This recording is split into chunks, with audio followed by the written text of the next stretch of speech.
Hola to our hosts for this first virtual conference. Thank you for including me. Let's start with a quote from Yeats. "What can be explained is not poetry."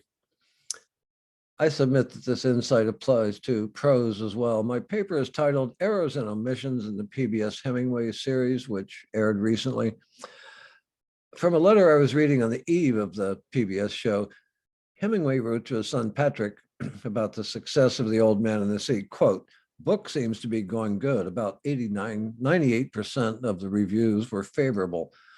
I am going so good with the critics that I must expect them to throw in a big counterattack soon. Since I beat them as a writer, this time they'll probably open up on my personal life, that old open sewer." The Ken Burns Hemingway program was a post-mortem, not a scholarly work based on one book, the dated Carlos Baker biography. Burns followed the same format as tawdry approach to Frank Lloyd Wright, following one book by Meryl Seacrest with primary focus on sensational parts of Wright's sex life, stealing a client's wife, evading private detectives, but there was not much on his work, sources of inspiration, mentors, or his creative progression. The problem with Burns' format is that the Baker bio is dated, and in some important examples, he leaves the last word to quotes from that book, ignoring much more accurate information. That approach in Burns' judgment that Hemingway was a deeply flawed person who, quote, struggled with his demons, created a 6-hour ordeal for anyone who knows much about Hemingway, while ignoring facts that have come to light since the Baker biography. One major omission is the lack of acknowledgement of Hemingway's humor found in his work and from all the people I interviewed who knew him well. Pedro Menocal, son of the former president, a frequent visitor, guest, and student at the finca, said, quote, "He was the funniest person on earth. He always had us laughing." The Burns show suffered from little or no editing to catch significant factual errors from several participants while ignoring recognized experts. From author Mike Katakis, the surprising news that Hemingway had a custom boat built just for him. Perhaps a detail, but information is critical, and to get it accurate is important. Pilar was an off the production line Playmate cruiser from Wheeler. Like all customers, Hemingway had a choice of engines and equipment such as ice boxes, and he asked for a minor trim change, but the boat was 99% the same as every other Wheeler Playmate. About the sub-hunting days, Burns leaves the final word to Martha Gellhorn's snarky observation that Hemingway did those tours to get ration gas and to go out drinking on his boat.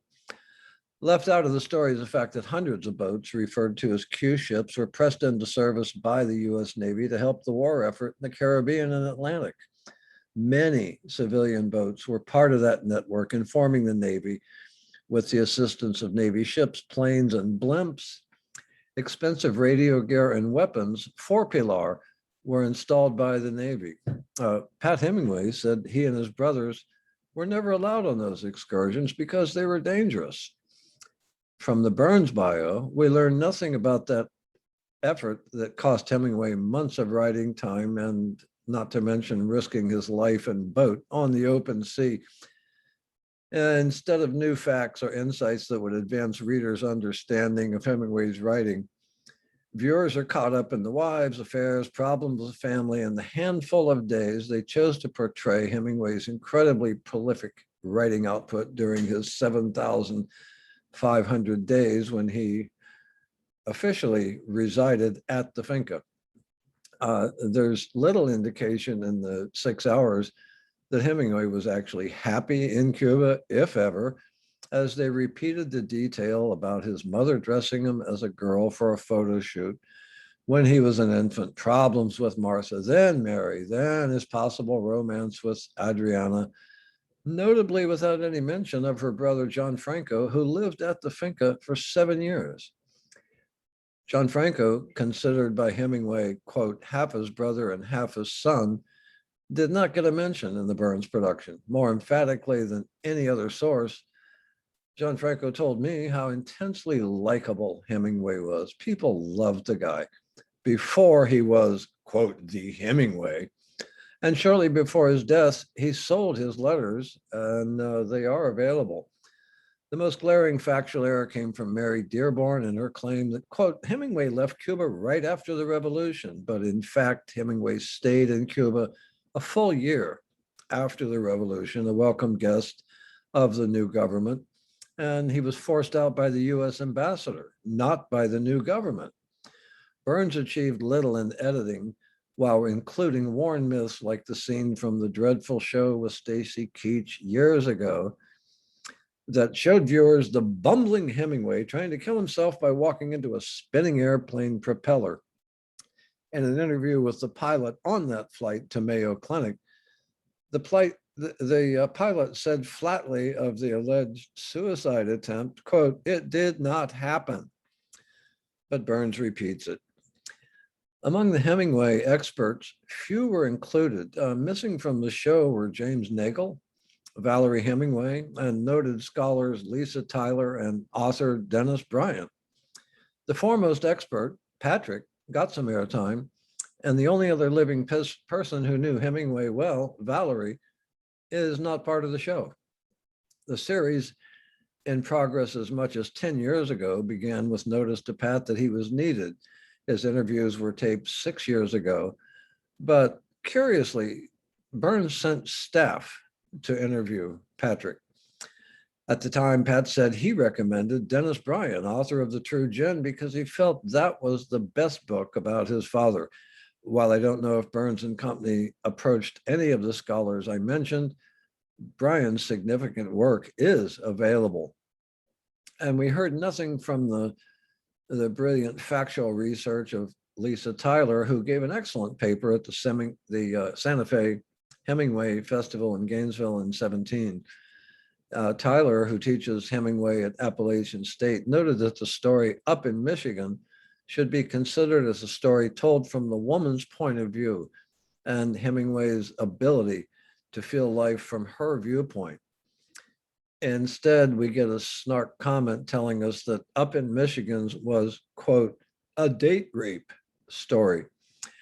As to Hemingway's mental state in that critical year that he did stay in Cuba, of course he was worried. War had been coming, then raging in his chosen home country since 53. The future of Cuba and his own situation were in chaos. His personal paradise was threatened. The other expert, Hotchner, was included in a short segment, but the important revelations from him late in his life were not. When he visited the finca one last time, he was challenged by the director to understand that he was wrong about Hemingway's paranoia because Hemingway was being watched by the FBI. In his next and last introduction to Papa, Hotchner explained that he was wrong, that Hemingway was not paranoid and had good reasons in Idaho to suspect he was being watched. The thesis of Burns et al. Is the flaw. Hemingway, in his take, was a doomed person. Since first visiting the finca in 92, I've become aware of the night and day difference between the public perception of Key West Hemingway, the caricature of the drunken Santa Claus, and the deep reverence for the bronze god of literature as he is known in Havana. Pat Hemingway asserted in 92 that all the biographers had missed the father he knew, with the exception of Hotchner, who wrote a memoir, not a biography. Pat was certain then that his father's legacy would one day be his writing, not his alcohol intake or alleged macho behavior.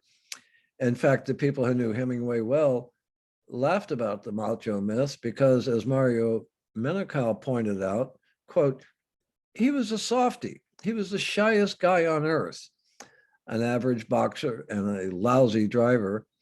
Hemingway was a dapper dresser, impeccably polite, and hardly a barroom brawler.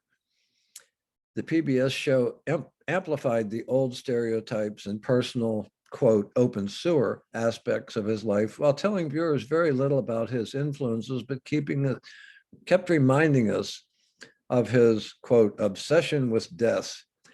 In fact, Hemingway was obsessed with life and with living in Cuba, enjoying as much time at sea as he could.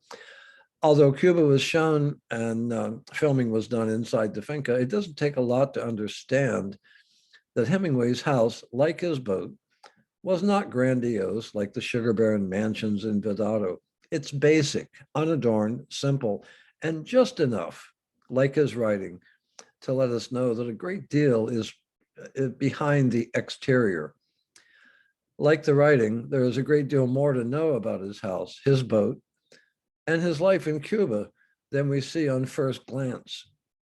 The magical prose in all of his work, notably Cat in the Rain and the other short stories, may not jump off the page on first reading, but the deeper meanings become apparent in time or by rereading. Burns' attempt to commodify Hemingway presented some, but not much, of the magic of his writing, while giving us far too much about the personal open sewer he predicted. Eventually, Hemingway will be remembered for his writing first, but the Burns spectacle did little, if anything, to move the needle toward an emphasis of his immense talent. Thank you. Viva Hemingway. Viva Cuba.